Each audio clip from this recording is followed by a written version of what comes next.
Hello there. Hi, I'm Chinedu Okafor, and today we are going to talk about day 4 of Mental Health Matters. Today we're talking about how your culture affects your mental health.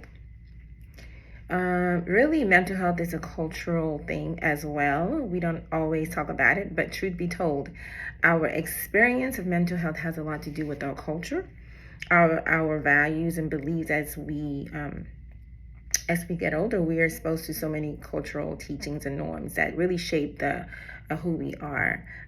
Funny, I was brought this T-shirt today by my mom, and it's NAUSA, which means Ngwa, National Association USA. So I am from Ngwa. Originally, it's spelled Ngwa. It is a people group. So if you didn't know that already, I'm Nigerian, and we from Igbo. I am of the Igbo tribe, and then Ngwa is the people group from where I was born. So saying that, how is that relative? Well, I'm talking about cultural effects of mental health today. And my mom brought me this T-shirt. I really like it. So anyway, but it's no wonder this is we experience life differently based on our cultural norms and how we perceive our culture. And in some cultures, in relating to mental health, you don't talk about mental health. In some cultures, you do. In some cultures, it's such a stigma that you don't even mention it at all. But not talking about it does not mean that it goes away. It does not deny the fact that it exists, because it does exist.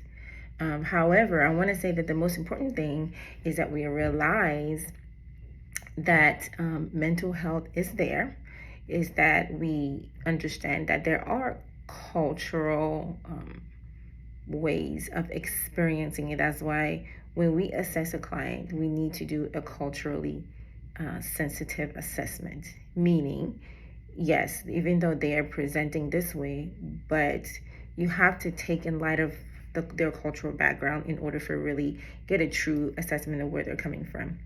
Funny, this is part of what my doctoral project was about, depression, how the cultural experience of depression, that was really eye-opening. And stay tuned, who knows, maybe an article coming up with that. So we do experience mental health differently based on our culture. I can speak from my Nigerian culture. I can say that we don't openly always talk about mental health. It's just not something we talk about.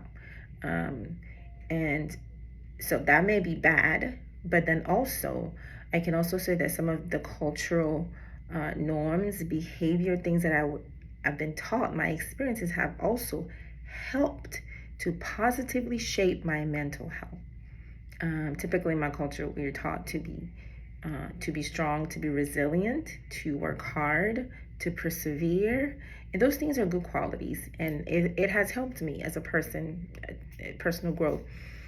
But I also have to say, in the same thing that has helped me when you're teaching someone else to persevere, to keep going, to stay strong, and to be resilient, someone may get that message or may perceive that message differently. Maybe they just can't be resilient. Maybe they can't get up and go. Maybe they just don't have it right now. So what am I saying? The same messaging that can help someone may not help someone else. May also be a downer. May also just keep them down. It all depends on how they perceive it, and a lot of that also has to do with their experience and their background. So there is a cultural component to depression and mental health, etc. So it is important that everyone is not the same. We don't perceive it the same. So it is important that we assess each individual as a person, and also remembering that they are coming into the equation with their cultural experiences that may shape the way they think and how they perceive their mental health. So I do remember when I was in school, we were always taught that most of us are probably one experience away from suffering mental illness. And it is true. Sometimes people have had so much trauma, tragedy, experience, tribulations in their life that they just can't make it. That little extra push can just push them to the edge. And that's not what we want. So what am I saying? I'm saying, remember that we are not meant to live life in isolation. We are not meant to live life alone. We are meant to experience life together in a community. And culture, it gives you that sense of a community. So it's a good thing to have a culture. But remembering that when we assess people for mental illness, remember that they bring that along with into the picture. But I do want to say there's always help. Don't, whether it is something you're taught in your culture or not taught in your culture, whether it's something that you talk about in your culture or not talk about in your, I want to say that if you need help, please get help, no matter what culture you're in. And that is really what I want to say. Okay? And just stay tuned. Make sure you register for our next upcoming class, live, a 6 weeks course, Overcoming the Mindset of Depression.